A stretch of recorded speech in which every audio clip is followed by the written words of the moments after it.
je tambaya ta gaba. Wannan ta ce mahaifiyar mijina tana son ita ce za ta rika juya dukkanin abin da mijina zai mana. Ba mu da 'yancin mu yi abu sai abin da mahaifiyarsa ta ce.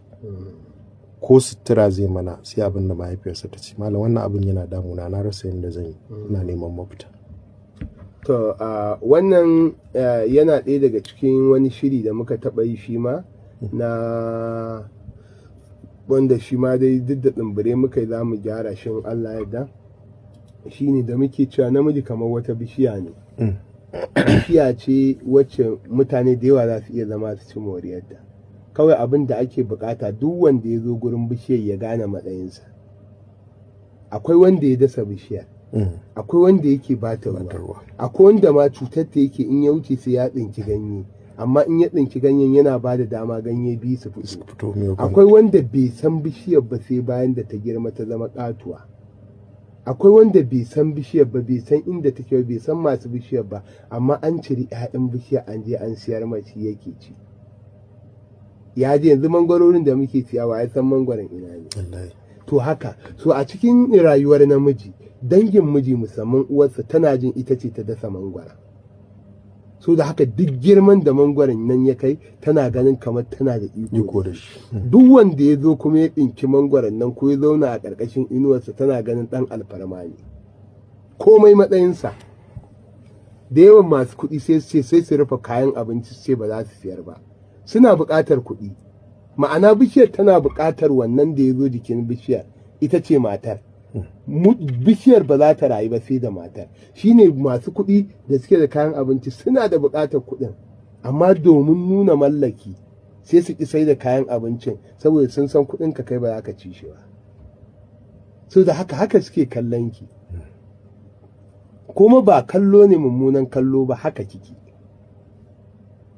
Haka kike a zahiri. Kin san wannan bishiyar ne bayan da ta fara tofan 'ya'ya. So da haka idan kika zo za ki shimfiɗa ki a ƙarƙashin inuwar bishiyar nan, ki manta cewar kina yi bishiyar nan ban ruwa.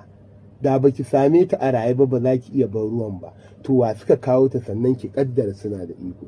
Abu na biyu shine a dangane da shi dai namijin idan kin ɗauka shine idan kika tashi aure, mata muna yawan ba su misali, ki kula da wa kika aura. Akwai babban ɗa na gida, akwai breadwinner na gida, akwai ɗan lele, ɗan mama. To duka waɗannan ukun ɗabi'unsu kusan ɗaya ne. Duk wanda a gidansu shine ɗan lele, an zo zaki biki kina hangara baki wai danginsa sun tara miki laife, to sun karɓi authority, suna da iko da ke kenan. Da ke by extension. Dan mama ne. Ai kullum hirarsa yana suka mama ki gane to kin auri maza biyu da mama da ɗan mama. Babban mijin gurin yanke hukunci shine mama. Karamin miji shi mijinki miji ne na yau da gobe na gudanarwa, amma zartarwa sai mama. So da haka in kin shirin zama da mama ki auri wannan. Haka breadwinner wanda gidansu duka ido yana kowa a kansa. To wannan wallahi in kika babban saniya kenan wanda kowa yake tatsa. In kika aure shi kada ki damu da me zai faru. A haka yake kuma a haka zai zauna. Ba wani matsala. Kawai in kin yadda da decision din za ki ba su lokacin da zai zama bishiyar za ta iya dawowa hannunki. Ki kula wata ran ke da 'ya'yanki za a aibata 'ya'yan wanci, shi ya haifi 'ya'yan fa. Amma har uwar tana kallon 'ya'yan ma a matsayin 'yanci rani, musamman in rai ya ɓaci. To wannan ki adjusting zancen gaskiya kenan, kada ki sa shi a rai na cewar wai kiyama aurenki ta tashi. Babu ruwanki. Kin auri ɗan dangi ko kin auri firstborn ko kin auri breadwinner. So da haka sai kin haƙuri breadwinner kuma kowa ido a kan sai. So da haka sai kin yi taka. Sannan na ƙarshe da za mu ba ki shawara shine ki zo ki kalli rayuwarsa.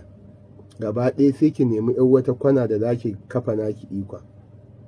Idan mata da yawa suna waɗuwa idan sun shiga irin wannan hayaniya saboda suna ebo ta da faɗi.